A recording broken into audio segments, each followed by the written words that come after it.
tenemos el placer de presentar al licenciado César Amadeo Peralta, abogado y, bueno, amigo de Síntesis, que nos ha hecho la deferencia de venir hoy, aunque ayer se acostó muy tarde, ¿verdad, abogado? Tenemos varios días de manera sucesiva en ese proceso. Pero le agradecemos que esté aquí con nosotros. Siempre, siempre. Doctor, le reitero las gracias por el esfuerzo de estar aquí tan temprano, luego de un largo día de trabajo en el día de ayer, esperando la sentencia de fondo del caso Blas Peralta. Usted es abogado de parte de la familia Févrillé, en este caso parte civil, representando a estos herederos, a los sucesores de Blas Peralta. A Jessica Lapet. A Jessica Lapet, esa es hija de Blas Peralta. Jessica Damaris, Aquino Lapay. Aquino Lapay. Esta es hija de... Ella es la hija mayor de Aquino Févrillé. De Aquino Févrillé, de su primer matrimonio. Perfecto. ¿Qué pasó en la audiencia de ayer, en la sentencia? ¿Cuáles son los temas más relevantes?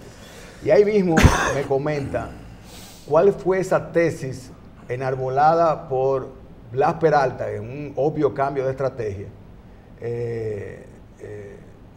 que parece que no fue comprada por los jueces. ¿En qué consistió la sentencia? Mira, en el día de anoche, parte de la población dominicana ya se ha enterado, otros a través de este medio estarán enterándose. Y no solamente Blas Peralta fue condenado a 30 años de prisión, que era lo que esperaba la población dominicana, sino que fueron destruidas algunas tesis que mantenían en vilo a la población dominicana pensando en que lograría burlarse de la justicia nuevamente. Y el mismo Blas Peralta reconoció, pero ya a destiempo, que había llevado una mala estrategia, que esa estrategia que intentaron llevar debieron haberla iniciado desde el inicio, no pasarse un año entero obstruyendo la justicia, tratando de cambiar pruebas, tratando de borrar evidencias. Por más que en el tribunal intentaron la nueva defensa que Blas asumió de probar un delito, la comisión de un delito involuntario, un homicidio involuntario, eso fue rechazado por unanimidad de votos en el tribunal, por las 3 magistradas que lo componían. Ellos quisieron basarse en el hecho de que en ese homicidio involuntario él había actuado con torpeza, con ligereza, que él no sabía que Mateo Aquino iba en ese vehículo, pero todo eso fue destruido en derecho, y donde se comprobó que él sí sabía que esa era la jipeta de Févrillé y que a él le habían dicho, Edward se fue en la jipeta de Févrillé, y él persiguió ese vehículo. Inclusive transcurrieron posiblemente cerca de 20 minutos, media hora en una persecución, donde a él le daba tiempo de recapacitar, de dejar eso así, de buscar otra manera pacífica de solución del incidente que tenía. Una persona que no tuviera la intención, ese instinto criminal, hubiera recapacitado. ¿Qué pasó con este señor? Necesariamente, aparte de iniciar una persecución y amenazar a las personas que iban dentro del vehículo para que siguieran el de Févrillé, todavía llamó a su chofer, tráeme la pistola. El chofer se le acercó. Él iba en un vehículo de bola, inclusive le voy a hablar eso en un momentico, y el chofer se le acerca a ese vehículo donde él va de bola y le pasa la pistola, que era la pistola que le había asignado la Policía Nacional en ese caso, la soba inmediatamente y todavía sigue el curso de la persecución. Le ordena a su propio chofer que tranque la jipeta de Févrillé, y en el vehículo que él andaba también la trancaron por el lado izquierdo. Ahí es cuando el chofer de Févrillé intenta entrar al destacamento que se encuentra en la avenida Nacaona, en el Mirador. En el Mirador. Y ellos, al bloquear la jipeta más los vehículos que venían de frente, logran hacer los disparos. Ahí se comprobó también que... Una especie de emboscada, lo emboscaron ahí. Exacto. Pero también fue probado que él realizó 2 disparos para dentro del vehículo y que no siguió disparando porque la pistola se encasquilló. Fíjese que posiblemente esa ira o ese odio era tan fuerte, tan elevado, que si la pistola no se encasquilla, de ahí hubiesen salido 3, 4 o 5 muertos. Hubiera matado a 2 o 3 más. Y Sí, porque tiene 17 tiros, ¿no? Era la pistola. sí, es una Glock de esa, una Glock P40, si mal no recuerdo.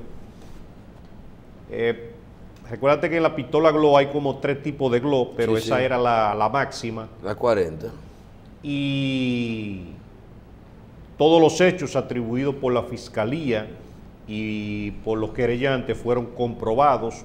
No fue descartada ni una sola de las pruebas. Eso demuestra también que la investigación fue llevada de manera clara, fehaciente y de acuerdo al Código Procesal Penal. Doctor, hubo un acuerdo con los cómplices, con los demás coimputados para que declararan en contra o a favor de la tesis del Ministerio Público. Mira, ciertamente el Código Procesal Penal permite eso y esos cómplices, como tú mencionas, estaban acusados como coautores del delito, del crimen. ¿Por qué? ¿Por qué como coautores y no cómplices?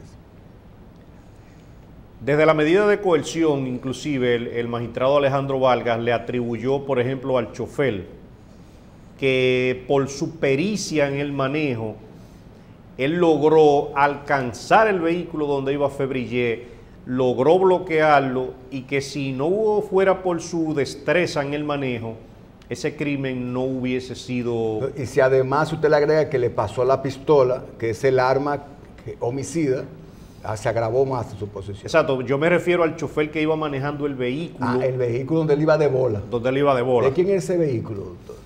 Ese vehículo es de Franklin Venegas.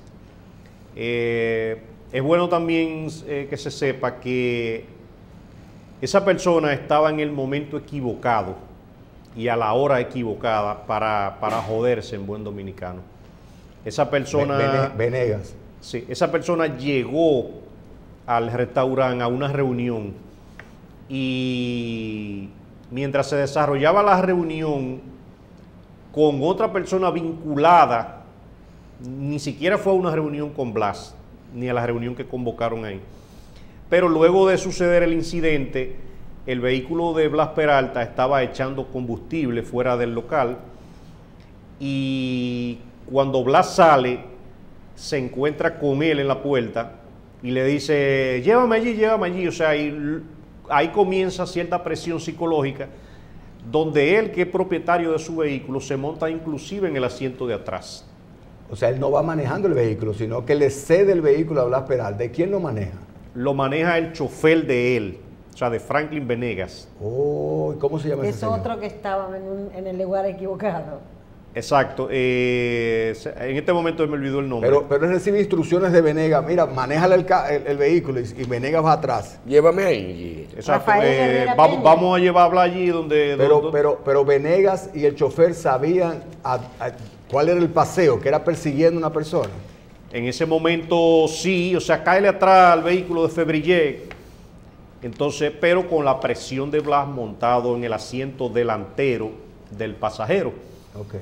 Y ahí, dentro de esa presión rápida que se arma ahí, es cuando Blas pregunta por su vehículo, llaman al chofer, el chofer llega, tráeme la pistola, se le acerca por la derecha y le pasa la pistola. Se paran paralelo y le pasa la pistola. Blas inmediatamente la soba, todo eso quedó evidenciado ahí. Al final de cuentas, esos coimputados decidieron negociar con la Fiscalía porque estaban jugándose con una pena de hasta 20 años de prisión. Claro. Que es un detalle que queremos ver, porque si a la complicidad le corresponde, de acuerdo a la normativa, una pena inmediatamente inferior a la que le corresponde al autor principal, entonces ahí hay una fisura técnica, pero que vamos a ver más adelante. Al ellos haber negociado con la Fiscalía, lo que precisamente esa delación revelando la realidad de lo sucedido ahí, fue que ellos pudieron lograr, por ejemplo, el coronel logró que le fueran impuestos 5 años de prisión en vez de 20. Pero de esos 5 años, él cumplirá 2 años tras las rejas y 3 de manera suspendida. Que le queda poco ya. Exacto, él tiene 1 año y como 2 meses. En cuanto a Franklin Venegas y a su chofer, le fue impuesta una pena de 8 años de prisión, es menos que 20. Y de hecho también es bueno que la población dominicana sepa que con la confesión de ellos se logró por lo menos adelantar ese proceso. Yo calculo que se le aceleraron casi 2 años. Porque ellos cubrieron las fichas que faltaban de la estrategia, ¿verdad? O sea, si faltan piezas de ese rompecabezas, ellos la completaron porque ellos estaban ahí en vivo. No, y fíjate también que en el Código Procesal Penal, al ser un código garantista, demasiado garantista, iba a provocar que ese juicio durara cerca de 3 años. Blas Peralta, por ejemplo, estaba dirigiendo el ajedrez de la defensa de cada uno de ellos. Un día uno de ellos iba a recusar a una juez. Eso iba a provocar una suspensión de la audiencia y ganarse 20 días. Cuando volvieran a la audiencia, el abogado de otro no iba a asistir. Otro aplazamiento. Luego iba a venir otro de los imputados, se iba a recusar a otra juez. Pero doctor, ¿y qué se procura con esto? Porque ellos estaban en prisión. O sea, comentábamos en la mañana, ellos cumplieron 1 año en prisión. Pero no condenados. Sí, pero tú estás en prisión, porque ¿para qué tú quieres postergar eso? Bueno, mira que lo que sucede, hay hechos que están demasiado claros y Blas sabía que ahí tenía una condena que no se la despintaba a nadie. De ahí que jugar a ver qué pasaba. A veces las personas juegan a que suceda un terremoto, a que venga un evento quimérico que nadie sabe qué pueda suceder, a lo que sea. Se enfermó un testigo, se murió Doctor, un testigo. El rol del Ministerio Público, por ejemplo, la fiscal Jenny Berenice dice que es el caso más difícil que ha participado. Yo la vi bien involucrada emocionalmente, personalmente con esto. Mira, la magistrada Jenny Berenice, no solamente ese era su trabajo, sino que sería saludable darle un reconocimiento social por la labor que realizó con ese caso, pero era un proceso lleno de amenazas, de muchas tratativas fuera del ámbito jurídico. Ahí hubo guerra de papeletas por todas partes. Ciertamente fue un proceso difícil. Yo te puedo decir que los abogados que estaban en la barra contraria, casi todos de una o de otra manera recibieron algún tipo de amenazas. En el caso mío, a mí se me acercó una persona que no me merece ningún tipo de dudas lo que en ese momento me dice, pero era parte de una estrategia y de la forma como ellos se manejan. Esa persona me dice en la Corte de Apelación Penal del Distrito, Amadeo, yo te recomiendo, mira, yo no quiero que a ti te pase nada, yo te recomiendo que te salga de ese proceso. Esa gente son muy peligrosos, esa gente están impuestos a hacer muchísimo tipo de avería, esa gente son protegidos. Y me dice una serie de cosas que a otra persona, o sea, lo hubiesen internado. Lo hubiesen internado de una avería estomacal, diría uno. Sí. Por no decir otra palabra. Sí. Pero yo fui de los abogados que le dijo, no, nosotros siempre estamos preparados para este tipo de situaciones.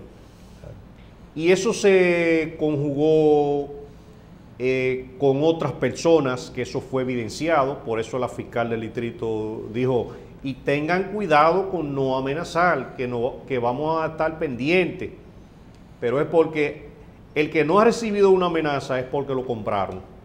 y de una u otra manera ha sido un proceso ciertamente muy tortuoso. Doctor, en el aspecto técnico, la diferencia aparentemente va a ser entre la tesis de homicidio involuntario o homicidio sin premeditación o asesinato. Entre esas dos tesis, los elementos constitutivos que enarbolaron cada una de las partes para fundamentar esas tesis, y por qué las magistradas acogieron lo del asesinato. Acogieron el tema del asesinato porque las magistradas entendieron a unanimidad que ese crimen no fue cometido con una simple torpeza, ni que fue cometido con negligencia, ni que fue precedido de una agresión posiblemente inminente. A veces hay crímenes que son excusables cuando en el mismo momento de la acción la persona que fallece ha cometido una falta que provocó su muerte. Pero recuérdate cuando los delitos o el crimen sucede lejos de lo que puede haber sido la provocación, o sea, ahí no hay un homicidio, ahí hay un asesinato, porque las magistradas entendieron que él tuvo el tiempo suficiente de haber recapacitado. Más aún, Mateo Aquino Févrillé no fue que provocó ningún tipo de agresión. Por el contrario, ya él se había retirado del interior del salón y se encontraba afuera. Doctor, ¿por qué a los coautores o cómplices, a uno, el coronel, le fue acogida la solicitud del Ministerio Público de que fueran 5 años de prisión, pero 3 años suspendidos, y a los otros 2, a Venegas y al chofer, 8 años? El Ministerio Público pidió que se le suspendieran 5, pero el tribunal no lo acogió. ¿Por qué el tribunal no lo acogió? El tribunal basó sus alegatos en que ellos de una u otra manera contribuyeron para que el crimen sucediera. Eso entendió el tribunal. Fíjate cómo te había dicho que si el chofer decide pararse y no seguir la persecución, exacto, o apagar el vehículo, o lo que sea, o tranquilícese, vamos a ver cómo le buscamos otra solución, ese crimen no hubiese sucedido. Otro hecho también ahí que ha sucedido, Blas Peralta al final del proceso intentó llevarse junto con él a varias personas. Por ejemplo, Blas Peralta afirma la tesis de que Franklin Venegas fue quien le pasó a él la pistola, cuando eso también fue debatido y rebatido de que fue su chofer al que él llamó quien le pasó la pistola. O sea que Franklin Venegas no podía tener la pistola con la que Blas cometió el crimen. Porque quien se la guarda normalmente es el chofer. Es el chofer. Además de eso, esa pistola está cargada a Blas Peralta, no a Franklin Venegas, claro, que ni siquiera anda con él. De ahí que el Ministerio Público en grado de apelación va a sostener su pedimento. Pero si Franklin Venegas en este caso va atrás en la jipeta, aunque la jipeta es su propiedad, él va atrás, él ni va conduciendo, ni disparó, ni le pasó el arma. ¿Por qué no tomaron en consideración esto? Ciertamente, recuérdate que el Ministerio Público sí lo tomó en cuenta. El Ministerio Público accedió a un acuerdo para que él revelara todo lo que sucedió dentro de ese vehículo, a quién él vio disparando, cómo sucedieron los hechos. Y aunque ellos duraron prácticamente 1 año sin revelar la verdad, ellos también en el tribunal alegaron que Blas lo mantuvo bajo cohesión de manera permanente, ofreciéndole hasta la muerte si alguno de ellos hablaba. Wow. Pero al final de cuentas las magistradas rechazaron el acuerdo que hizo la Fiscalía y esperamos que por lo menos en grado de apelación somos del entendido de que eso sea variado. Ellos colaboraron con el proceso. Sin la participación de esas 3 personas que colaboraron con la Fiscalía, ese proceso hubiese durado 2 años más y no se sabe cuál hubiese sido la suerte, porque a esa suerte quimérica era la que jugaba Blas Peralta, de que cualquier cosa sucediera menos que le impusieran 30 años de prisión. Doctor, ayer la fiscal, al momento de salir ya del tribunal, dio unas declaraciones que me llamó la atención. Y ella decía, mucho cuidadito, advirtiéndole ya a unas personas que estaban condenadas. Y decía que ella sabía a quién era que le estaba refiriendo. Entonces, ella ahí en ese momento trató de hacer una imputación a esas personas, porque ella hablaba cuidadito de amenaza, y amenaza es una figura jurídica. ¿Por qué la fiscal, sabiendo esa situación, no hizo un proceso o hace un proceso en contra de esa figura? ¿Y por qué ella hizo de manera pública esas advertencias? Mira, en este proceso salieron a relucir algunas situaciones que inclusive son de estudios actual de la Fiscalía, y ahí salió revelado quién escondió el arma homicida que al día de hoy aún no aparece. ¿Quién le escondió? Fue revelado en pleno tribunal que Blas Peralta se la entregó al abogado que lo asistía. ¿A Francisco Taveras? A Francisco Taveras.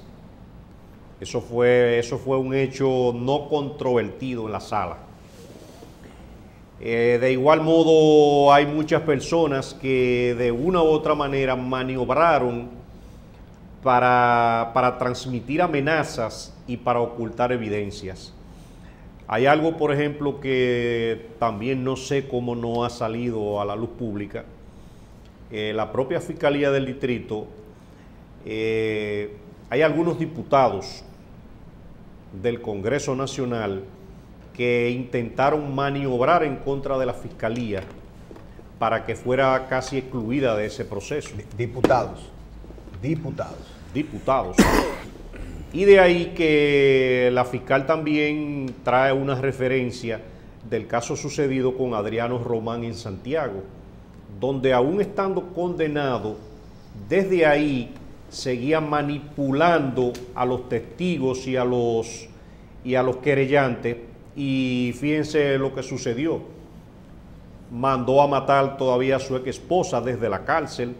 Mandó a matar al abogado y hizo cuantas maniobras le fueron posibles, a pesar de que el sistema en ese momento intentó bloquearle hasta su comunicación con el exterior, pero él como quiera prosiguió con esas acciones delictivas a manera de venganza, a manera de retaliación.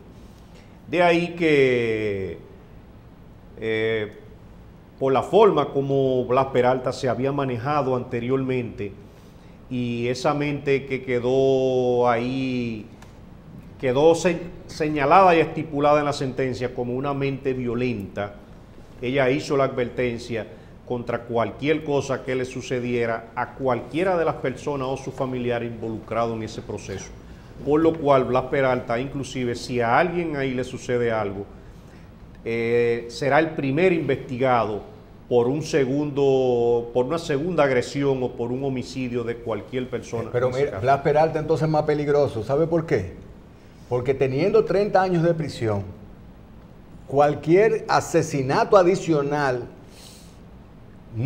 aunque conlleve un proceso y una pena, como no hay cúmulo de pena, nunca podrá ser mayor de 30 años. ¿Es así? Yo te diría que... O sea que es más peligroso el individuo ahora. Yo te diría que él irá a cumplir ahora una pena de 30 años, pero de cualquier otro delito que le sea imputable, ya eso es otra pena. Léase que con estos 30 años que él tiene... Pero no hay cúmulo de penas, doctor. No, pero serían hechos diferentes. Son procesos distintos. Un proceso distinto. Recuérdate que en el caso inclusive de Erickson de los Santos Solís, a él le llevan varios procesos en diferentes jurisdicciones. Cuando él posiblemente sea condenado en el primer tribunal colegiado del Distrito Nacional por un sicariato que se le imputa, pero él tiene otros en la provincia de Santo Domingo, o sea, son diferentes. Claro. Doctor, ya vimos el proceso, lo tedioso que fue. Ya vimos y escuchamos la sentencia que el tribunal dio. ¿Cuál es la fase ahora? ¿Qué espera Ministerio Público y las víctimas, las personas que están impulsando el proceso de esto? Porque evidentemente la contraparte no se va a quedar así. La contraparte de ustedes, ¿verdad? No se va a quedar así, es decir, el señor Blas Peralta va a hacer algo. ¿Cuál es la situación? ¿Cuál será la segunda fase de este proceso? Mira, el round más grande ya fue superado, que fue esa fase de primera instancia. Ahora es lógico que vamos a recurrir a la Corte de Apelación. En el caso de Jessica Aquino Lapay, nosotros tenemos la intención de recurrir en cuanto a la indemnización que le fue impuesta por considerarla irrisoria. Pero el propio imputado ya anunció que va a apelar esa decisión. También la viuda de Mateo Aquino Febrillet, tengo por entendido que va a apelar esa decisión en cuanto a ese monto. De ahí que la Corte de Apelación tendrá dos situaciones. O decide en Cámara de Consejo de manera administrativa la inadmisibilidad del proceso y confirma la sentencia, o decide someterse a otro tipo de debates tan largos como los que sucedieron en primera instancia. Nosotros somos del entendido de que hasta por salud de ese proceso la Corte de Apelación deberá declarar inadmisible ese caso en Cámara de Consejo. Y lo mismo también debería hacer la Suprema Corte de Justicia. Aunque todo imputado tiene derecho a que su caso sea revisado en otra instancia, pero ese es un caso que tiene no solamente la atención de la sociedad, sino es un caso muy complicado en la mente de cada ciudadano dominicano. De ahí que ellos tendrán inmediatamente, les sea notificada la sentencia el 1 de agosto, ellos tendrán un plazo de 20 días para recurrir en apelación y la Corte también tendrá un plazo para decidir. Por lo que si se lleva el curso que nosotros hemos pensado, ese caso en unos 3 meses pudiera estar de manera confirmado de manera irrevocable hasta por la Suprema Corte de Justicia, en un plazo de 3 a 4 meses más. Bien, entonces eso no se queda ahí. Esto no se queda ahí. Recuérdese que la propia fiscal del distrito dijo que no descansará hasta que eso sea una sentencia con la cosa de lo irrevocablemente juzgado. Y la idea básica es hasta que llegue a la Suprema Corte de Justicia. Él tiene derecho a recurrir al Tribunal Constitucional, pero esos son casos que son difíciles de solución en beneficio de ese imputado.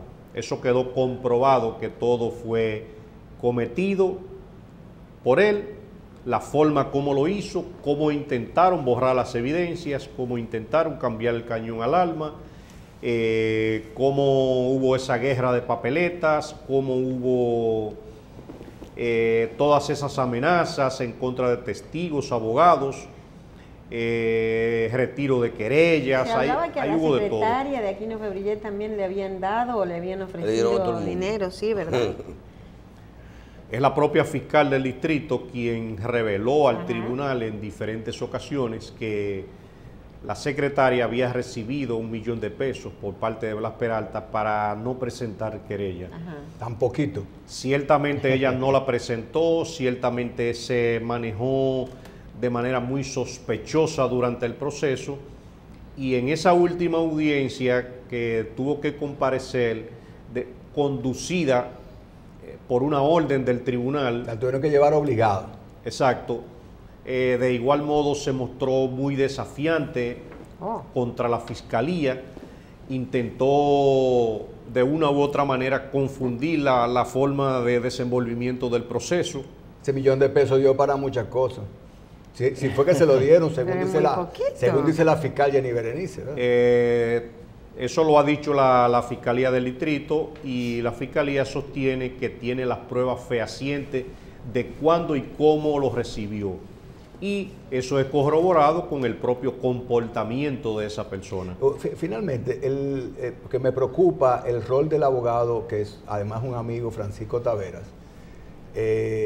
Definitivamente se alegó y se logró probar que este profesional, que es un muy buen abogado, se prestó a esconder la pistola. Que se haya aprobado, no te puedo decir que se haya aprobado.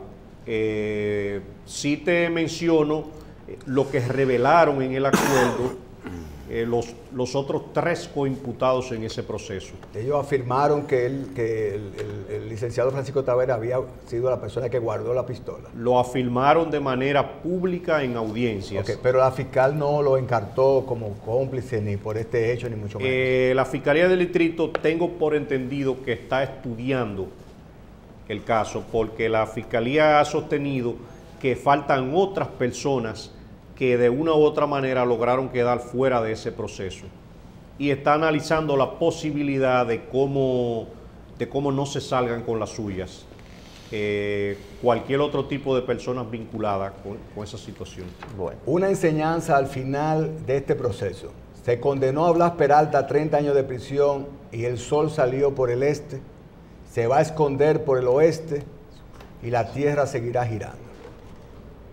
Ciertamente es un mensaje para esos grupos violentos que suceden en el quehacer diario dominicano, de que, como mismo dice la Fiscalía del Distrito Nacional, en esta jurisdicción situaciones como esa no quedarán impunes. De ahí que ojalá que eso sea llevado a otras jurisdicciones donde también ejercen ese poder de amenazas, de extorsiones y de todo tipo de maniobras para impedir la entrada de la justicia, como sucedió precisamente en ese caso de Bonao, que también fue mencionado ahí en ese proceso. Doctor, muchísimas gracias. Cuente con este programa. La verdad que se quedó Peravia, se quedó... Bueno. Ley de lavado, código. Pero para eso hay mucho tiempo. Usted tiene que ir ahora a su audiencia y venga la semana que viene otra vez, después que duerma un poquito.